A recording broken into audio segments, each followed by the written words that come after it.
저희 아이가 요즘에 글자를 배우고 있습니다.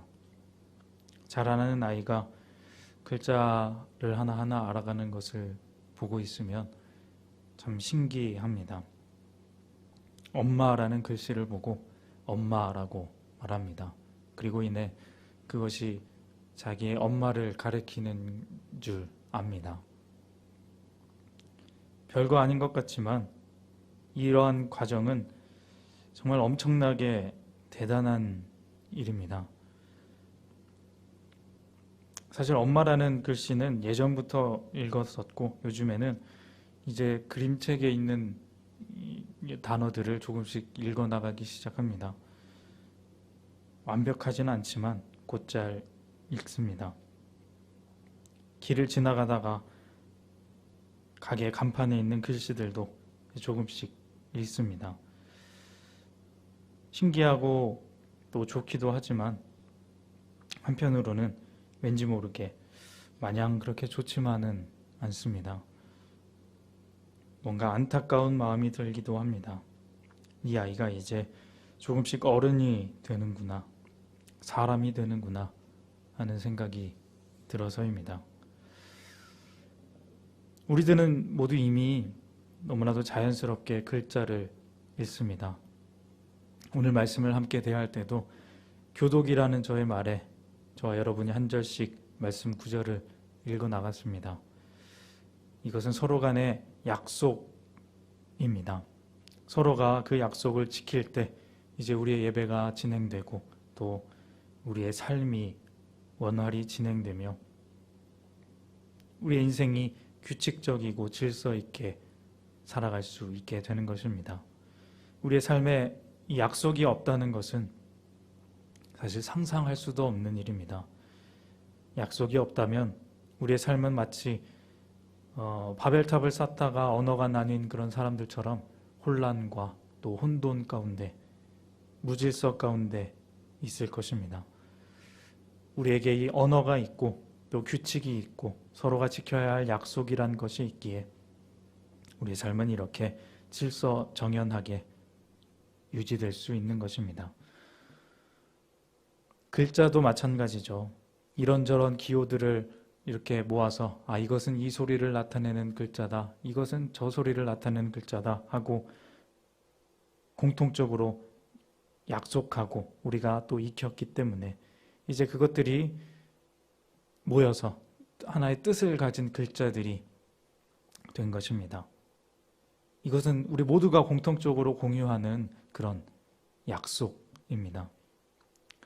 우리는 이렇게 수많은 약속을 통해 삶을 유지합니다. 약속이 없으면 삶을 유지할 수 없습니다. 하지만 이 약속은 완전하지는 않은 것 같습니다. 조금 어려울 수도 있는 이야기를 해보려 합니다. 언어학적인 이야기입니다. 글자라는 것은 기호이지 그 대상 자체가 아닙니다. 여기에 엄마라는 글씨가 써 있다고 해서 그게 엄마는 아닌 것이죠. 글자는 진짜 그 대상과 그리고 그 대상을 받아들이는 사람 그 사이에서 그저 연결해주는 다리일 뿐입니다. 글자도 그렇고 우리가 쓰는 언어가 그렇습니다. 그런데 우리는 언제부턴가 글자를 배우면서 언어를 배우면서 이 엄마라는 글자를 보고 엄마를 생각하기 시작했습니다. 그 글자는 엄마가 아닌데도 말이죠. 전혀 상관이 없는데도 좋은 이것이 참 지능적이고 참 지혜로운 일이긴 하지만 어떻게 보면 이것이야말로 우리가 하는 약속의 맹점입니다. 무엇이냐면 이제 이 약속이 반복되고 고착화되면은 진실이 왜곡될 가능성이 있다는 것입니다. 실수할 수 있습니다. 그리고 또 거기에서 거짓이 생겨날 수 있다는 말입니다. 쉽게 예를 들자면 이렇습니다.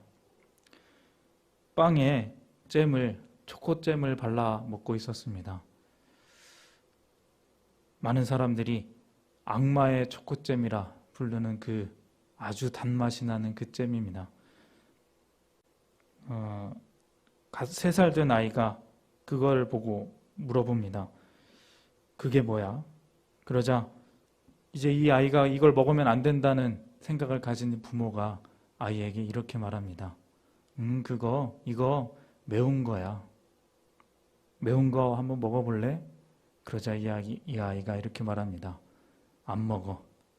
매운 거 안 먹어. 그렇습니다. 저희 집의 이야기입니다. 이 아이가 속았습니다.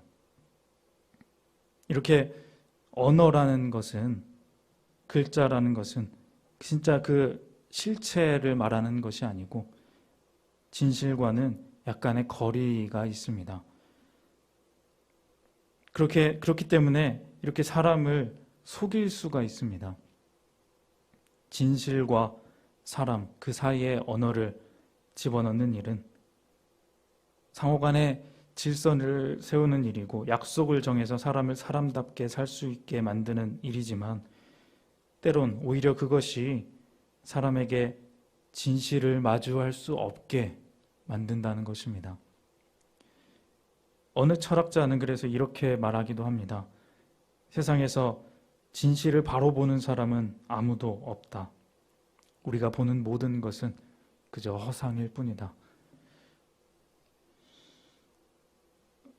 아이가 커서 어른이 된다는 것, 그렇게 언어나 글자를 배워 우리가 말하는 어떤 정상적인 사회생활이 가능한 사람이 된다는 것은 좋은 것일 수도 있지만 이렇게 생각해 보면 그렇게 좋은 것만은 아닌 것 같아 보입니다. 언어를 배움으로 인해 정말 진실한 것을 바로 마주할 기회를 많이 잃어버릴 수 있기 때문입니다. 제가 이 아이가 글자를 배우는 것이 왠지 모르게 안타깝고 아쉬웠다 말했던 이유는 그래서였던 것 같습니다. 이 아이도 이제 어른의 그 세계, 속고 속이는 이 험난한 세상 속에 한 사람으로 살아가야 하는구나. 어른이 된다는 것은, 사람이 되어 간다 말하는 것은 어쩌면 진짜 사람이 되는 것이 아니라 사람됨을 점점 잃어버리는 것일 수도 있습니다. 그렇게 세상의 언어라는 것은, 또 우리가 만든 약속과 질서라는 것은 그런 것 같습니다. 완전한 것 같지만 그 안에 실수가 있고 부족함이 있고 완전하지 못합니다. 약속이라 말하지만 사실 그거는 진정한 약속이 아닙니다. 오늘 말씀은 이 약속이라는 것에 대하여서 바울이 갈라디아 교회에게 설명하는 부분입니다. 진정한 약속이란 무엇인가? 하나님께서 우리에게 주신 율법이란 세상의 약속이 아니다라는 말입니다. 우리가 이렇게 사람들끼리 정하고 또 우리가 지켜나가는, 하지만 그 안에 부족함이 있는 그런 세상의 약속이 아니라 진짜 약속이다. 우리가 생각하는 세상에서의 약속, 우리 마음대로 정한 율법과는 다른 진짜 하나님의 약속, 진짜 율법임을 오늘 말씀을 통해 바울이 설명하고 있다는 것입니다. 21절의 말씀입니다. 내게 말하라. 율법 아래에 있는 자들아, 율법 아래에 있고자 하는 자들아, 율법을 듣지 못하였느냐? 율법을 지킨다 말하지만 사실은 정작 진짜 율법은 지키지 못하는 자들아, 이렇게 말하고 있는 것입니다. 너희는 진짜 중요한 것은 지키지 못하고 있다. 율법은 하나님께서 우리에게 주신 약속인데 우리가 그것을 세상에 우리가 생각하는 약속으로 생각하여 잘못 지키고 있다는 것입니다. 그것을 이제 예를 들어 비유로 설명하는데, 이것이 그 뒤에 나오는 두 여인 하갈과 또 사라의 이야기입니다. 하나님이 처음에 아브라함을 부르시고 이제 그에게 약속하셨습니다. 너는 복이 될지라. 내게서 날 자가 하늘의 뭇 별과 같이 될 것이다. 그리고 그렇게 말씀하셨는데 인간적인 행동으로 낳은 하갈을 통해서 얻은 이스마엘이 아닌 하나님이 처음부터 약속하셨던 그 사라를 통해 낳은 이삭으로 말미암아 그렇게 될 것이다. 이렇게 하나님이 약속하셨습니다. 창세기 17장에 보면 하나님은 이삭을 통해 영원한 언약을 세우신다. 그렇게 말씀하십니다. 그 하나님의 약속을 기억하고 기념하는 것, 그것이 이제 곧 율법이 되고 하나님께서 우리에게 주신 말씀이 된 것입니다. 그것이야말로 가짜 약속이 아닌 진짜 약속입니다. 약속이라는 것, 진짜 약속은 형식이 없습니다. 형태도 없고 완전한 믿음과 또 진실만이 있을 뿐입니다. 그런데 세상은 우리 사람이라는 것은 어떤 약속이나 우리의 사람 간의 삶에 있어서 어떤 형식을 요구합니다. 갈구합니다. 마치 하나님, 우리를 구원한 하나님의 형상을 만들어 달라라고 그렇게 아론에게 요구한 금송아지를 요구한 그 백성들처럼 우리는 뭔가 보여지는 기념될 만한 것을 찾으려 하는 경향이 있습니다. 뭔가 약속이 있으면 거기에 있는 증거나 물증 등 약속의 반지, 계약서 이런 것들입니다. 사람은 어떤 무형의 것, 드러나 보이지 않는 무형의 그 개념을 싫어하는 것 같습니다. 보여지는 어떤 행위들이 중요하고 형식이 중요해졌습니다. 그리고 그것이 사람들만의 율법이 된 것입니다. 그러한 우리의 보여지는 율법들을 지키고 있다 보니 어느 순간 그 형식에, 율법이라는 형식에 매여 버리게 되었습니다. 진실과 진심이 어느 순간 그 사이에 있는 형식으로 가리워졌습니다. 글자가 진짜 대상을 가리우고 때론 거짓을 말하기도 하는 것처럼 이 형식으로 인해서 하나님 자체가 왜곡되어지고 가식적이게 되고 그 진실함이 사라지게 된 것입니다. 형식에 얽매여 있고 그렇게 매여 있으니 자유함이라는 것이 사라진 것입니다. 약속이라는 것은 서로 간의 자유를 기초로 합니다. 아무에게도 구속받지 않고 기꺼이 내가 스스로 능동적으로 상대방을 위해 지켜야 할 것을 지키는 것, 그것이 바로 서로 간의 약속이라는 것입니다. 믿음입니다. 하지만 법은 좀 다릅니다. 법 앞에 사람은 자유하지 않습니다. 그 앞에 종이 되고 구속이 되고 또 그것은 꼭 수동적으로 지켜야만 되는 것입니다. 또 지키지 않을 시에는 그에 따른 벌도 있습니다. 오늘 말씀에서 하갈을 무엇에 비유했냐면 종을 낳은 사람으로 비유했습니다. 그리고 사라를 자유자로 비유했는데 그것은 이러한 율법과 또 약속에 대한 상징적인 표현입니다. 이 비유를 통해서 하나님의 약속은 자유자에게 주어졌다는 것을 지금 바울은 강조하고 있는 것입니다. 우리는 이삭과 같이 약속의 자녀이고 종처럼 구속된 자가 아니라 자유자로 언약을 받은 존재들이다. 그러므로 우리는 자유자로서 율법에 종된 것들을 벗어버리고 자유한 영원한 언약, 그 약속을 바라보고 그것을 지키는 자들이 되어야 한다라고 바울은 지금 간곡하게 말을 하고 있는 것입니다. 그렇기 때문에 우리가 살아가면서 잊지 않고 지키고 바라봐야 할 것은 세상에 우리의 어떤 규칙들, 세상의 율법, 우리가 만든 어떤 행위들이 아니라 하나님의 진정한 약속, 그것인 것입니다. 사랑하는 성도님 여러분, 세상에서 태어나고 자라나며 우리는 많은 것을 배우고 또 지킬 것을 지키면서 살아가고 있습니다. 그렇게 하나하나 배우며 성장하는 것, 자라나는 것은 좋은데, 그러면서 이제 나와 다른 대상 사이에 수많은 것들이 그 사이에 끼어 들어옵니다. 점점 그렇게 우리에게 진실이라는 것이, 진짜라는 것이 사라지는 삶이 되는 것이 아닌지 한번 생각해 봅니다. 사람이 자라며 어린 아이에게 있는 그 순수함이라는 것이 사라지고 서로 간의 진실함과 그 믿음보다는 겉모습을 보고 그 중간에 있는 어떤 이미지를 보고, 그리고 그 사이에 있는 법이, 보증이, 계약들이, 그러한 것들이, 그러한 형식들이 우리의 삶을 지배하고 있지는 않은지 생각해 봅니다. 어른이 되는데, 어른이 되어 간다 말하는데 어쩌면 사람이 되지 않고 세상의 법칙에 찌들어 점점 육신적인 무언가의 종이 되어 살아가고 있지는 않은지 말입니다.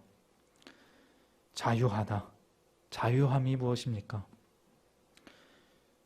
우리는 무엇 때문에 그렇게 세상을 살아가며 자유하지 못하고 무엇인가에 눌려있고 스트레스를 받고 누군가를 두려워하며 서로를 믿지 못하고 또 그렇게 누군가로 인하여서 상처받고 마음이 힘들어하는 그런 일들이, 그런 사람들이 많아지는 것은 무엇 때문일까요? 왜 그렇게 되었을까요? 참 우리는 성숙한데, 참 많이 배우고 성숙했는데, 그러면 그럴수록 더욱더 사람들 간의 거리는 멀어지고 믿지 못하고 그 사이에 많은 것들이 끼어 있는 것 같습니다. 그렇게 된 이유, 이 모든 것의 이유는 사람들이 진정한 이 참 하나님의 약속을 잃어버렸기 때문입니다. 순수한 진실이 어느 순간 우리에게서 가리워졌습니다. 자유한 자에게 주어진 그 약속은 참으로 순수하고 참으로 진실하며 허상이 아닌 진짜를 바라보게 해줍니다. 세상이라는 그 우리들이 만들어 놓은 법칙에 얽매이지 않고 자유하고 참 기쁜 그 행복한 사랑이 삶에 넘치게 되는 것입니다. 하지만 이 좋은 것을 우리의 힘으로는 이 약속을 받을 수 없습니다. 우리가 아무리 우리의 의지로 우리가 어떤 틀을 만들어서 그리고 또 우리의 지혜대로 그렇게 살아보려 노력해도 그렇게 할수록 우리는 또 다른 율법을 만들 뿐입니다. 또 다른 법칙을 만들 뿐이죠. 그렇게 되면 또 다른 갈라디아 교회 사람들이 그 사람들이 했던 실수를 반복하게 되는 것입니다. 그렇기 때문에 우리는 하나님을 바라봐야 합니다. 나를 의지하지 않고 성령 하나님을 의지하며 그분의 인도하심을 받는 삶을 살아야 하는 것입니다. 내가 죽고 예수가 사는 삶.